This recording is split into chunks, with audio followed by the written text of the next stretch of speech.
kids, and happy Passover. I'm going to share with you all today our family's absolute favorite, have to have it every Passover, our unleavened bread recipe. So come hang out with me. Let's make some unleavened bread.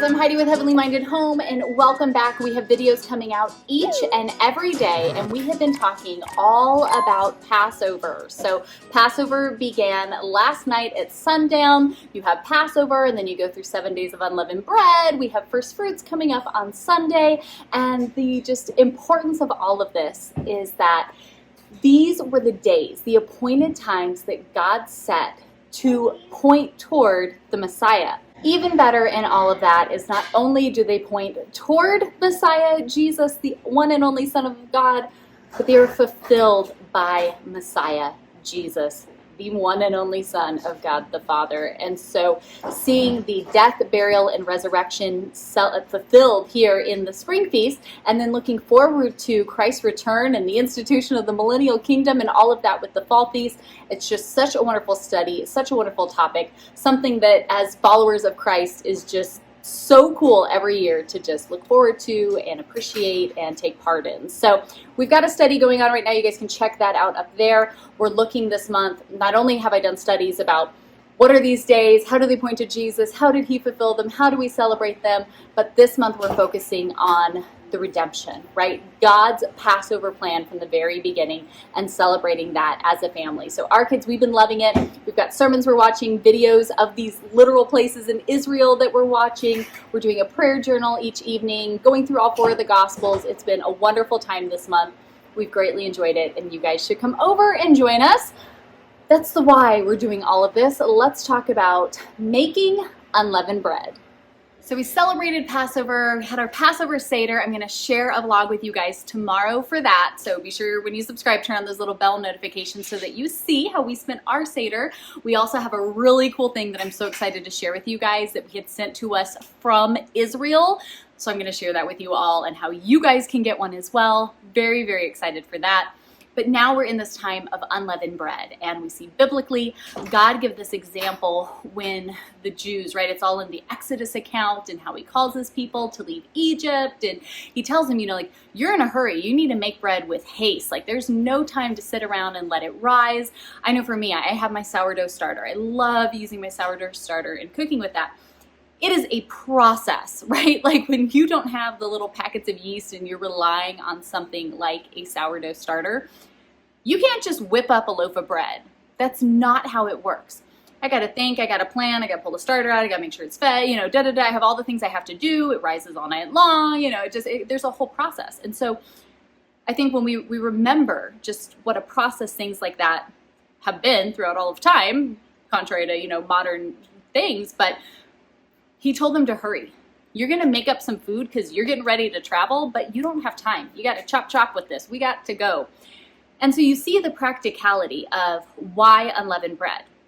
But then even cooler, right? It's always great to see like the what it is, but then there's like the heart of the matter. And the heart of the matter is that in Scripture, yeast represents sin. Right? It says even a little bit of leaven will ruin the whole lump of dough. So as just a little bit of sin that we let sit in our lives and we partake in and we just, it's just a little bit, that defiles us. And that is a big deal. And so we see that Christ went and was buried at unleavened bread, right? He was killed as the Passover lamb, just like my shirt says. He was buried as the perfect unleavened bread. He was sinless, spotless, blameless. There was no sin in him. In the tomb, 3 days, 3 nights, until Sunday came, he was resurrected as the first fruits, which that happens on Sunday. So we'll get into that. We got a little time for that one. But this is time for unleavened bread. And so for our family, we enjoy observing this week of unleavened bread. It's not something that we make like a super legalistic thing in our home, and nor is it something that Scripture calls us to make a super legalistic thing in our lives. There's a big understanding of that. If you guys want to look at my 5 reasons why I think Christians should celebrate Passover, we talk a little bit about that up there. But this is something our family likes to do. We love making unleavened bread. Like, we look forward to this every year, and we make it in fun, different ways, and it's so super simple. We usually make up a batch every day, and that's the recipe I'm going to share with you guys. And then towards the end, after we get this made up, I'll share with you some of my favorite recipes and ways to make this throughout the week of just celebration here with unleavened bread. So, super, super simple. It means that we're going to use flour, we're going to use water. We're going to make this quickly, right? With haste. When the kids and I are making it, I go, remember, the Egyptians are coming. Like, before Pharaoh changes his mind, we gotta go, make it up. You make this with haste. When flour and water is combined and it has time to sit, yeast will naturally start to occur, right? It's gonna start to collect, it's gonna start to build, it's going to start to leaven. What happened with Jesus? Jesus was put in the tomb quickly, with haste, right? Passover's coming, they didn't want to mess up their festivities, they were doing this, the whole thing was shady, and they were like, come on, let's go, let's get him in the ground, Sabbath is coming, we can't do anything, we gotta hurry with this. Isn't it crazy? Thousands of years apart, you see these same parallels. God's appointed days, the 7 Moedim, spring feast and fall feast, all point to Jesus, and are and will be perfectly fulfilled by Jesus. So when we make this as a family, we have these conversations. We talk about this stuff because I want my kids to understand why we eat unleavened bread a week every spring, right? Why do we remove food that has yeast and leavening agents out? Like, why do we do that? Why is this important? So we talk about those things. This is my recipe. I write all my recipes down on index cards. I always have. This is the one that we first found when we first started doing all this stuff years back. I wrote it down. It's been the one we've used every year. I'm sure there are many out there that are wonderful, delicious unleavened bread recipes. This is our tried and true. This is what we go to every single year, and we just love it. Seriously, it's this simple. You need some oil if you want to use any type of oil, right? We usually do like a sunflower oil. You can do olive oil. You can do coconut oil. You can do whatever type of oil you want. We usually avoid vegetable and canola at all costs, but that's just because that's good. You want a little bit of oil. You're gonna want some honey. We like to use fresh, raw honey. You need some hot water. You need a little bit of milk, and you need some flour. That's it. There's many different recipes. We like this one, High Love. Will you get Betty? I just saw her walking out. Will you go get her back in the yard? Thank you, dear. We have seen ones, you can do if you just want a little bit of salt. We like having a little bit of sweetness in it. That's the honey. If you don't want the honey in there, you don't want a little bit of sweetness, you don't have to put that. But this is what we do, and let me show you exactly how we make this. Ready? Let's make up a batch. All right, so we will paste the text down below, but it is so super simple. So first we're gonna mix our oil and our honey. We need a 1/3 cup of oil and 3 tablespoons of honey. Now, I don't measure a lot of things. I'm kind of just whatever with it. So I'm gonna put in a 1/3 cup of oil, and I'm just using some Great Value sunflower oil. And then for my 3 tablespoons of honey, to be honest, I kind of just squeeze some. And if my kids were here, there would be even more because they love having the honey. So I'm just gonna squeeze. Oh, if I can get it to come out, I might even just take off the lid and squeeze in some. So we're just gonna squeeze in a hunk or 2 of honey. And again, it's just Great Value raw honey.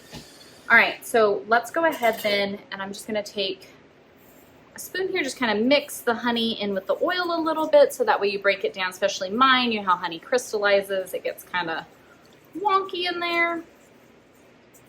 All right. And then we're gonna take our water. Now, I just do hot water out of the tap. So I just put it as far hot as it'll go, let it sit in there for a little bit so it gets good and hot. We're gonna do 1/2 cup of hot water. Pour that in there, and that will help our honey dissolve a little bit more as well. So mix that up with our honey. And then once you it looks like the honey's getting pretty well mixed in there with everything. Obviously with this, you're not letting it rise. You're not, kneading it a ton. We'll do, a little bit, but, not much. You want to make sure that that honey's getting mixed in there pretty well. So mine looks pretty good. Now I'm going to take our milk and put half a cup in there as well. All right, half a cup of milk. And once we've put in our milk, we've got all of our wet ingredients in here, we're gonna start adding in the flour. So I'm just using an organic all-purpose flour. Sometimes I do half white, half whole wheat. It just kind of depends on what it is that you're wanting. Hey, love. All right, so we're gonna do 2 cups of this. You wanna make sure that you have extra because you're gonna need it when it comes to rolling it out and forming it. So 2 cups. Doesn't have to be super measured. 2 cups. I'm gonna give this a quick mix in here. I will often go ahead and throw it in my KitchenAid mixer just to get it balled up really well, but it's up to you. The kids love when they're helping with this, they love getting to mix it themselves. If I'm getting ready like for Seder dinner to host people and we need to have a whole bunch, I make like a double or triple batch and I throw it in the KitchenAid mixer because I do not want to sit here and have to mix up that much dough. But the kids love doing this because this is where they go, hurry, hurry, the Egyptians are coming. We have to hurry and make this. And they have a great time doing that. So you'll get it to about this consistency once it has all been combined. It is a very wet dough. So you're gonna need to make sure to have plenty of flour on hand for the actual like splitting it up and rolling it out part, because as you can see by this here, it is very wet, very sticky. It's going to get all over the place at the moment.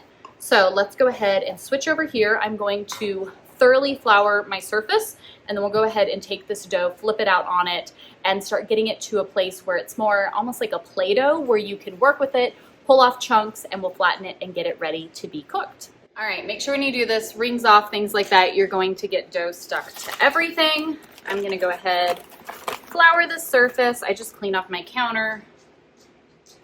I honestly just take a measuring cup and scoop whatever I need. And now we're going to turn out the dough onto our pile of flour here. It's very, very sticky. I know people who've made our recipe before and they're like, is this right? It's really wet. Yes, it is. Because you're gonna knead in some of this extra here and it'll get to exactly where you need it. Also why you don't need to be super stressed out about your measurements. It will all balance. So I've got it out there. I'll move the camera over so you guys can see a little better. I'm gonna take a little bit more flour and just kind of sprinkle it on top because I really hate ending up with a ton of dough stuck in my fingers. I've also gone ahead and preheated the oven to 425. Okay, so that whole time I thought my second camera was recording so you could see exactly what I was doing, and apparently it was not. So let me just re-walk you through this real quick. You're going to have, let's make sure you can see, you're going to have a bunch of flour here on the counter. You're going to pour out the dough. It's not going to look like this. It's going to be very wet. You're going to pour it out onto the flour, and then you're going to put more flour on top. Take that and just press it. Start folding it in, folding it around until it starts to get to a consistency like Play-Doh. So this is the flour I had. I put the dough on here, start pressing it in. I showed you how I was folding it like this and kind of working through it, turning it into a nice ball of dough. That's what I was trying to show you. Now at least you can see kind of something. So basically just keep adding flour to it and working with it until you can touch it, it's not sticking to you, and it looks like an actual ball of dough. That's what I was trying to show you. So I have one here that I already made. The oven is preheated. I'm gonna pull off a chunk here. And if it starts to get a little sticky when you pull it off, just add a little bit of flour. So you've got just a nice palm size thing of dough. And then just start taking your hands, squishing it together. The kids love doing this part. Yeah. Go sit down, I'll bring you some flour and you can do some, Bumby. And start getting it to where it's flattened down so that way see they're all coming now that they see the best part. The best part. They love this. So start getting it flattened down into these nice little pieces of bread. So if you see here, I've got like this. This is what we're going for. So I'm gonna break this up, let the girls have some. They can start patting this down, and then we will set it on a cookie tray, put it in the oven at 425 degrees, and we're gonna leave it in there for about 7 minutes on each side. So let's get them some flour, some dough, split these up. All right, ready? Yeah. Okay, you need a little bit of flour. Here, move your water. A little bit of flour. A little bit of flour. Okay. I wash my hands, don't worry. I wash my hands too. All right, start patting it down. How do you pat it All down? right, so you're gonna take it, and then you just start kind of squishing it down until it's good and flat. See, just kind of push it, and then you can flip it over, and you can push on that side, okay? It feels like slime. You don't play with it like slime. No, you gotta make it flat. See? Take your hand and make it flat. Flour on our tray. Get it good and flat.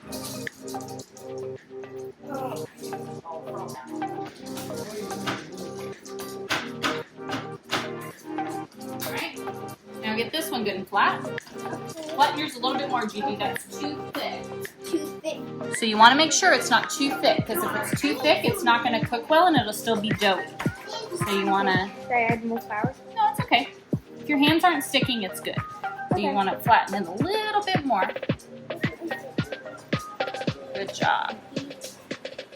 So I'm going to take the cooking tray and I just sprinkle a little bit of flour on it. So that way you've got a little something there to make sure stuff isn't sticking. We'll continue to make them as big or as small as you want them. It depends on, honestly, what you're trying to do with it. If we are, no ma'am, no ma'am. I don't have any. You have more than enough, I'm pretty sure here. Oh wow. Yeah, this is. So it depends on what you're trying to make with it. If this is just to go along with your meal, if you're just having it kind of like with sandwiches, sometimes we make pizzas. I'll share that with you guys, but kind of depending on what you want to make with this, kind of helps determine how big I go ahead and make this. If it's just a little snack we're doing, if it's just we're having church family over and we're all doing communion, I might make them a little bit smaller so that way it's not, you know, such big chunks. But again, make sure it's not too terribly thick. The more you make it, the more you're going to kind of find your right consistency of how thick you and your family like it. So I'm going to get these put here on the tray, and then we're going to pop these in 425, about 7 minutes on each side. You're going to see that they start to look bruised, right? Bruised and pierced. You're going to see that as they cook, they're going to cook very quickly at a very high temperature, and then they're going to be done really fast. Again, all these things pointing toward the story of Jesus. And he was beaten, he was afflicted, he was bruised, quickly put in, and then comes out. So this one's ready, squish down. You can even kind of pull a little bit if you want to. Again, you can do this with a rolling pin if you want. We just use our hands. Got this guy here. Let's go ahead and put these in the oven.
put some of the mini marshmallows on it and then sprinkle some chocolate chips. The kids love semi-sweet. I usually do a dark chocolate chip.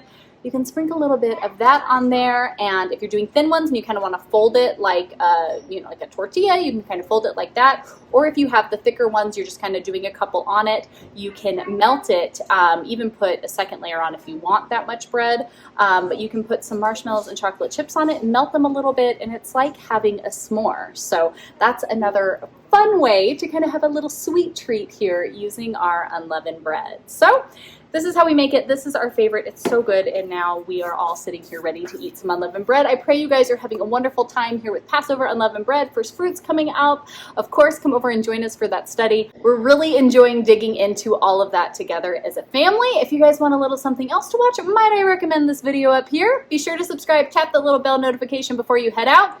Go make some unleavened bread. Leave me a comment. Let me know how yours turned out. See you tomorrow. Bye, friends.